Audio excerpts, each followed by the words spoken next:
उदयपुर में मंगलवार को हुई घटना के बाद मध्य प्रदेश में अलर्ट जारी कर दिया गया है। प्रदेश के गृह मंत्री नरोत्तम मिश्रा ने कहा कि कांग्रेस की तुष्टीकरण की नीति के चलते राजस्थान का तालिबानीकरण हो रहा है। उन्होंने कहा कि आईएसआईएस की तरह एक निर्दोष व्यक्ति का गला रेतना बताता है कि कश्मीर, केरल, पश्चिम बंगाल की तरह राजस्थान भी अब कट्टरपंथियों का गढ़ बनता जा रहा है। उन्होंने कहा कि राजस्थान के मुख्यमंत्री अशोक गहलोत ने दंगाइयों के सामने घुटने टेक दिए हैं, ऐसे में उन्हें इस्तीफा दे देना चाहिए।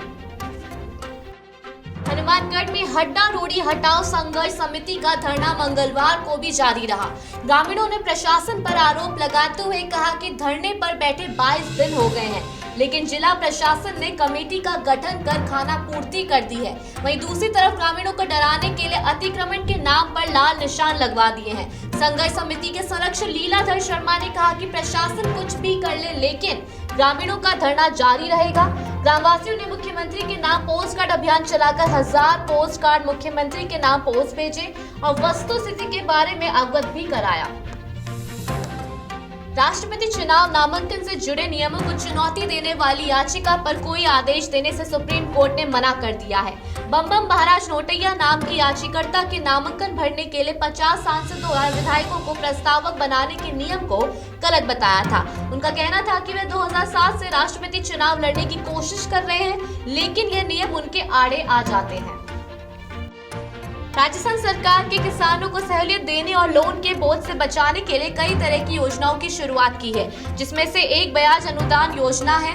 इस योजना का लाभ उन किसानों को मिलेगा जो वक्त पर अपना लोन चुका देते हैं। दरअसल योजना के तहत राज्य सरकार की ओर से किसानों द्वारा लिए गए लोन पर अदा किए जाने वाले ब्याज में 5% की सब्सिडी दी जा रही है। बता दें कि यह ब्याज सब्सिडी या छूट केवल दीर्घकालीन लोन के लिए ही दी जाएगी। जिले में हुए जघन्य हत्याकांड के बाद अजमेर पुलिस ने भी सतर्कता बरतते हुए शहर में सुरक्षा के लिहाज से अतिरिक्त जाब्ता तैनात कर दिया है। वहीं अजमेर संभाग में सुरक्षा की दृष्टि से रात 12 बजे तक नेट बंदी भी कर रखी है, साथ ही धारा 144 भी लगी हुई है। इसी के साथ पुलिस के द्वारा लोगों से शांति की अपील की जा रही है और शहर के अलग अलग इलाकों में रूट मार्च निकाल कर लोगों को समझाया भी जा रहा है। शिवसेना के बागी विधायक एकनाथ शिंदे ने कहा कि वह महाराष्ट्र में उद्धव ठाकरे की अगुवाई वाली महाविकास आघाड़ी सरकार के खिलाफ विधानसभा में शक्ति परीक्षण के लिए कल मुंबई जाएंगे। इसका मतलब है कि वह नई सरकार के गठन की प्रक्रिया में भाग लेंगे। दुनिया के सबसे अमीर बिजनेसमैनों में से एक मुकेश अंबानी की बेटी ईशा को रिलायंस रिटेल की कमान सौंपी जा रही है। वे रिटेल बिजनेस की चेयरमैन होंगी। गौरतलब है कि 27 जून को ही जियो की बोर्ड मीटिंग में आकाश अंबानी को जियो इन्फोकॉम लिमिटेड के बोर्ड ने चेयरमैन नियुक्त किया था। इन नियुक्तियों से साफ है कि मुकेश अंबानी अपने साम्राज्य को अगली पीढ़ी को सौंपने के प्लान पर अब तेजी से काम कर रहे हैं। प्रवर्तन निदेशालय ने मंगलवार को शिवसेना सांसद संजय राउत को कथित मनी लॉन्ड्रिंग के मामले में पूछताछ के लिए शुक्रवार को तलब किया है। राउत के मंगलवार को ईडी के सामने पेश होने में विफल रहने के बाद ये दूसरा समन जारी किया गया था। मंगलवार को राउत ने अपने वकील को भेजा था और पूछताछ से 14 दिनों के लिए छूट मांगा था, जिसे एजेंसी ने खारिज कर दिया है। ईडी के वरिष्ठ अधिकारियों ने बताया कि राउत को मामले से जुड़े कुछ दस्तावेजों के साथ पेश होने का निर्देश दिया गया है। राज्य सरकार की ओर से आगामी 30 जून के बाद से राजस्थान सीमाओं पर बने संग्रहण केंद्रों को बंद करने की तैयारी की जा रही है, जिससे अब नई व्यवस्था के रूप में राजस्थान सीमा में प्रवेश से पूर्व अन्य राज्यों से आने वाले विभिन्न श्रेणियों के वाहन चालकों को अब टैक्स ऑनलाइन जमा कराना होगा। इस संबंध में राज्य सरकार के नए निर्देश जारी किए हैं, जिसके अनुसार 30 जून मध्यरात्रि से टैक्स संग्रहण केंद्रों पर ताला लटक जाएगा। वहीं 1 जुलाई से ऑनलाइन टैक्स जमा न कराने वाले वाहनों पर जुर्माना भी लगाया जाएगा। आंध्र प्रदेश में अपने लीडर वनथला रामकृष्ण के गिरफ्तार होने के बाद ही 60 से ज्यादा माओवादियों ने विशाखापट्टनम रेंज के डीआईजी हरि कृष्णा की मौजूदगी में आत्मसमर्पण कर दिया है। ये सभी माओवादी अब आम जीवन में लौटने के लिए तैयार हैं। गौरतलब है कि मंगलवार 28 जून को आंध्र प्रदेश पुलिस ने माओवादियों के टॉप लीडर वनथला रामकृष्ण अल्लूरी सीताराम राजू जिले से गिरफ्तार किया था। इस माओवादी पर पुलिस ने 5 लाख रुपए का इनाम भी रखा था। राजस्थान के रेल यात्रियों के लिए खुशखबरी है। अब जल्द ही उत्तर पश्चिमी रेलवे जोन को 7 नई ट्रेनें मिलने वाली हैं। इन ट्रेनों के शुरू होने के बाद अजमेर, जयपुर और जोधपुर के यात्रियों को सहूलियत मिलेगी।